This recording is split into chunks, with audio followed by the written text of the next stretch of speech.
cuando todo es digital, ¿verdad, hermanos? Hunden un botón y lo cambian todo, así de fácil. Tremendos tiempos en los que vivimos. En el versículo 10 del mismo pasaje, del mismo capítulo, podemos leer: tenían colas como de escorpiones y también aguijones, y en sus colas tenían poder para dañar a los hombres durante 5 meses. Entonces la quinta trompeta dura 5 meses proféticos. Y esos 5 meses proféticos, tomando que cada mes tiene 30 años proféticos, corresponden a 150 años proféticos. En dicho caso, la quinta trompeta finaliza el 27 de julio de 1449. Y luego seguimos con la sexta trompeta, en Apocalipsis capítulo 9, versículo 14 al 15, diciendo al sexto ángel que tenía la trompeta: desata a los 4 ángeles que están atados junto al gran río Éufrates. Y fueron desatados los 4 ángeles que estaban preparados para la hora, el día, el mes y el año, a fin de matar a la tercera parte de los hombres. Esta sexta trompeta tiene que ver con la invasión del Imperio Otomano a toda Europa, la cual causó la muerte de la tercera parte de los hombres. Sin embargo, se nos dice que esta sexta trompeta duraría 1 año, que equivale a 360 años proféticos, porque 1 año tiene 360 días según el calendario hebreo. 1 mes, que equivale a 30 años proféticos, porque 1 mes tiene 30 días. Y 1 día, que equivale a 1 año profético. Y 1 hora, que equivale a 15 días proféticos.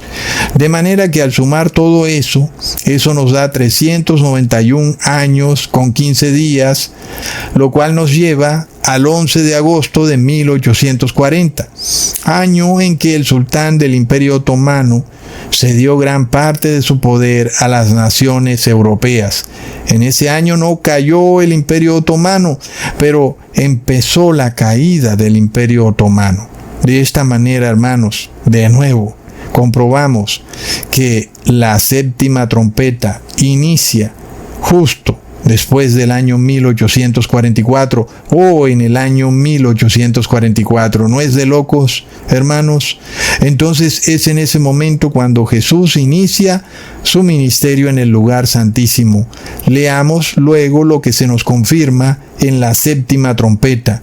En Apocalipsis 11, versículo 19.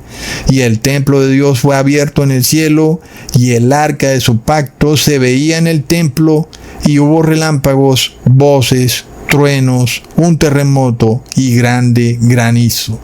Así que, hermanos, la séptima trompeta vuelve y nos revela, así como en el séptimo sello, que Jesús está en el lugar santísimo, en su labor de intercesión, en su labor de expiación de los pecados del pueblo, ¿verdad, hermanos? Es irrefutable. Luego en Apocalipsis 14 se nos dice que los 144,000 están delante del trono de Dios. Es decir, que son personas que están vivas, pero que sí están participando del día simbólico de la expiación, y por eso se dice que están delante del trono de Dios, porque el trono de Dios está en el lugar santísimo. ¿Verdad, hermanos?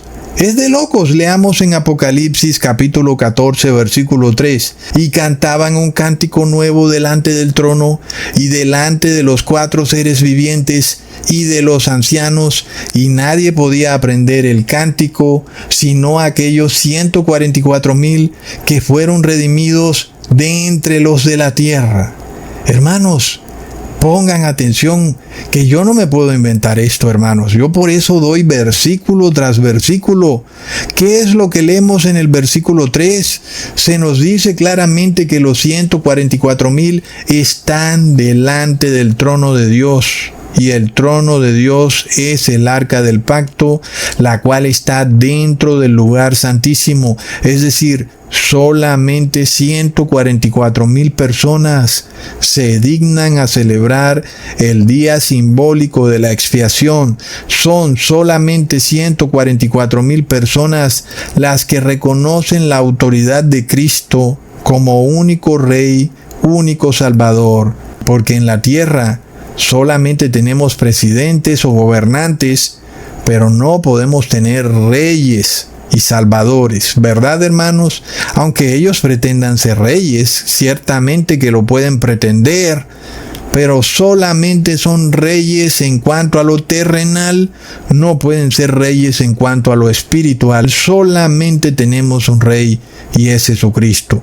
El error de esta terrible teocracia evangélica y católica es pretender erigir nuevos reyes espirituales en cada nación de los países de Occidente, pero sobre todo el principal de ellos sería el Papa de Roma, quien sería el máximo rey, el Vicarius Filii Dei, el Pontifex Maximus. ¡Plop! Hermanos, sin embargo, ya vemos que ninguno de ellos, ni tampoco el Papa de Roma, tienen el linaje davídico y por tanto nosotros vemos que su reinado es falso. Es falso si quiere imponerse sobre la autoridad de Jesús. Tal vez sea verdadero en cuanto a los impuestos, pero falso en cuanto a la autoridad espiritual. Ahora, la gran multitud también se dice que está delante del trono de Dios, pero hay una diferencia grande, porque sus pecados son expiados después de que ya murieron. Y lo vamos a comprobar perfectamente, hermanos. La gran multitud tuvo que morir antes de 1844. Leamos en Apocalipsis 7, versículo 9 al 10. Después de esto miré, y aquí una gran multitud, la cual nadie podía contar, de todas las naciones, tribus, pueblos y lenguas, que estaban delante del trono y en la presencia del Cordero, vestidos de ropas blancas y con palmas en las manos, clamaban a gran voz diciendo: la salvación pertenece a nuestro Dios, que está sentado en el trono, y al Cordero. Entonces, hermanos, esta es la gran multitud, y vamos a probar que ya murieron, aunque sí están delante del trono, como dice el versículo 9, que estaban delante del trono y en la presencia del Cordero. Sin embargo, esto ocurre después de que han muerto. Y esto vamos a confirmarlo en Apocalipsis capítulo 6, versículo 9 al 11. Cuando abrió el quinto sello, vi bajo el altar las almas de los que habían sido muertos por causa de la palabra de Dios y por el testimonio que tenían, y clamaban a gran voz diciendo: ¿hasta cuándo, Señor, santo y verdadero, no juzgas y vengas nuestra sangre en los que moran en la tierra? Y se les dieron vestiduras blancas, y se les dijo que descansasen todavía un poco de tiempo hasta que se complete el número de sus consiervos y sus hermanos, que también habían de ser muertos como ellos. Ahí lo tenemos, hermanos. La gran multitud muere antes de 1844 porque ellos reciben la expiación de sus pecados, es decir, que la celebración del día simbólico de la expiación inicia cuando ellos ya murieron. Está bastante claro.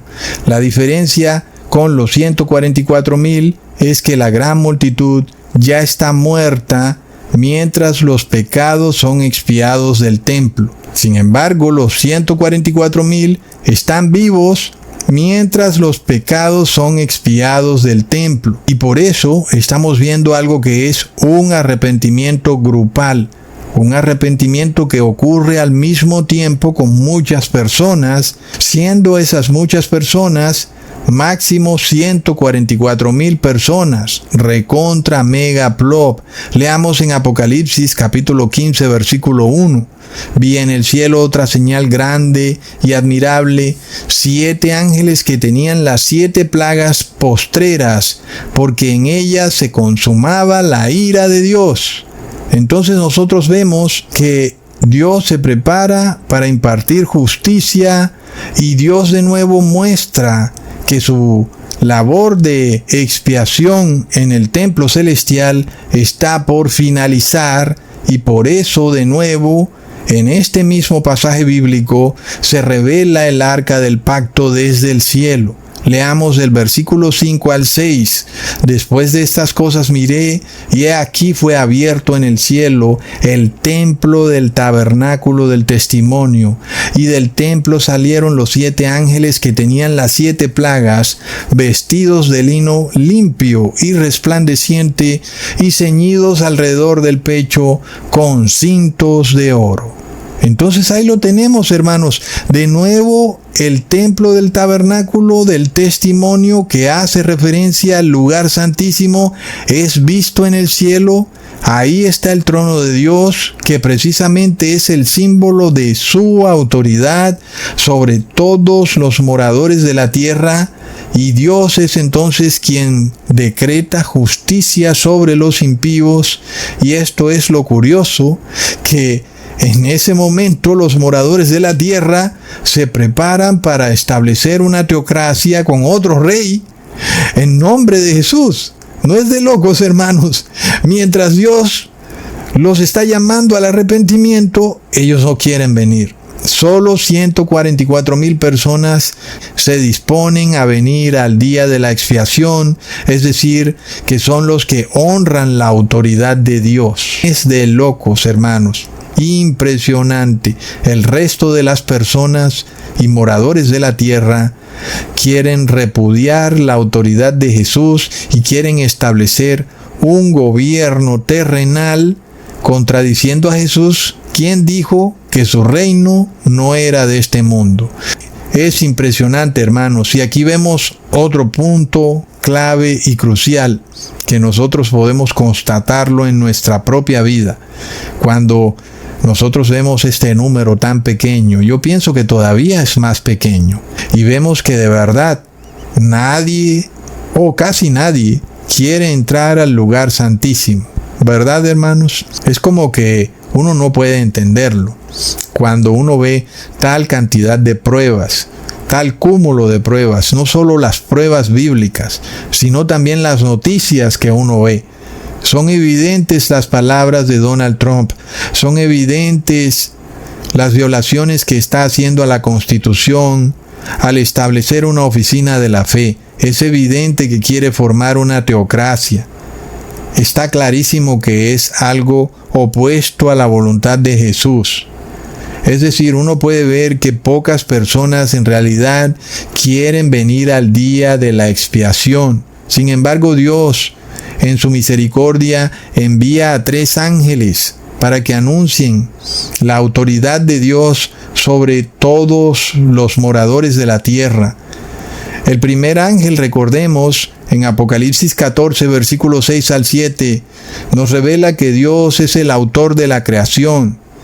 Vi volar por medio del cielo a otro ángel que tenía el evangelio eterno, para predicarlo a los moradores de la tierra, a toda nación, tribu, lengua y pueblo, diciendo a gran voz: temed a Dios y dadle gloria, porque la hora de su juicio ha llegado. Adorad a aquel que hizo el cielo y la tierra, el mar y las fuentes de las aguas. Es Dios, el Padre y el Hijo, no una Trinidad.